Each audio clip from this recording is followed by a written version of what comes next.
Hey everyone, welcome to the Voidwastes, arguably the second easiest 2-star dungeon we got. We're going to blow right through this. Most of it stays the same outside of the last boss. The dungeon layout, the path to the bosses, and the trash itself are all the same between the 2-star and the 1-star version. So we're going to do a quick recap of both of the bosses because I know with the 1-stars, we do so much damage that you're killing them before you even see the mechanics.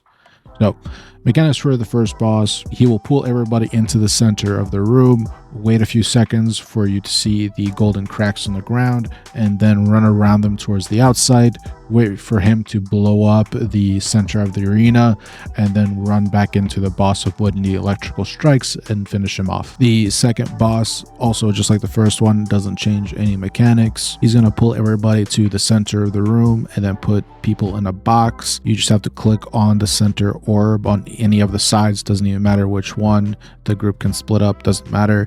Once you get the first box wall down, you'll go to the second wall, and then that'll be it. Wait on the outside for him to blow up the center of the arena, and then run back into him, avoiding the lightning strikes, and finish him off. The last boss has a bit of a change from the 1-star to 2-star variants, so we're going to go ahead and cover all of the mechanics. The biggest one for this boss is the 3 glowing purple horns that have a purple tether linked between it and the boss. You have to intercept this as a player, and while you are in between, you will get this red counter that starts to tick up every second. If it reaches 30, it will immediately kill you. The same thing for the boss. He will get a red square with the counter that ticks up. If his gets to 30, he will wipe the entire group and you'll have to restart. While not being hit by the tether, those red markers will start to tick down, removing stacks.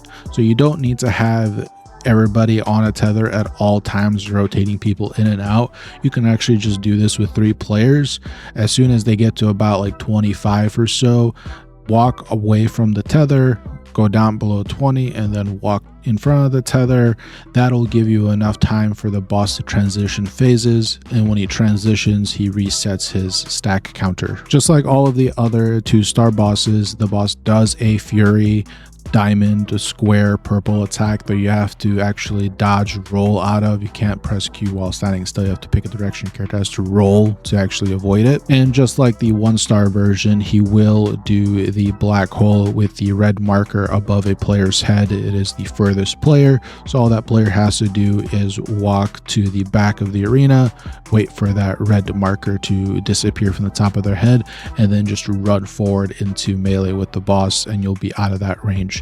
Keep in note that on the 2-star variant, that black hole area is a lot larger. This boss also does the breath attack just like the 1-star dungeon, but thankfully you don't have any walls preventing you from walking places. And the way you resolve this is there will be 2 gold horns on the outside of the arena. They will be right next to each other. They will have a yellow gold circle above them, so you'll know which one they are. The player that gets the breath attack, which will be indicated by the gold beam on them, it will be the closest person, preferably. It does sometimes not always your tank if you have melee people. That player will just position themselves with the boss facing one of those golden orbed horns, and then he will kite the boss when he starts spraying to the second golden orb horn. You want to do this because he will blow up those horns, and you will take increased AoE damage per horn that isn't destroyed. It is manageable. You can heal through it, but it's preferable you don't. While he is in this breath spewing phase, he will take reduced damage, so there's really no point in actually trying to DPS him. Just focus on the mechanic. The final mechanic the boss does, which is kind of minor, is he will put these golden orbs above everybody's head.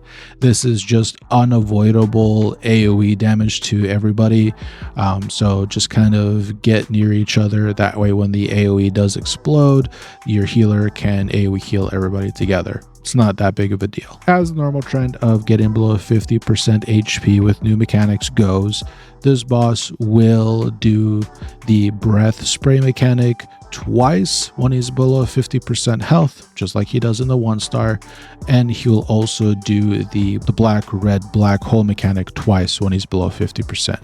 So just keep an eye out for that, and try not to be in melee if you're not the tank. That way the tank can actually get that breath attack back to back himself. And that'll really be it. The fight is fairly straightforward. It's a very quick dungeon. Like I said, it is the second easiest of the 4 2-stars we got. Let me know what you guys thought about it. Let me know if you liked the video. Go ahead and leave it a like. Don't forget to subscribe to the channel. And as always, this was Fate. Have a great day.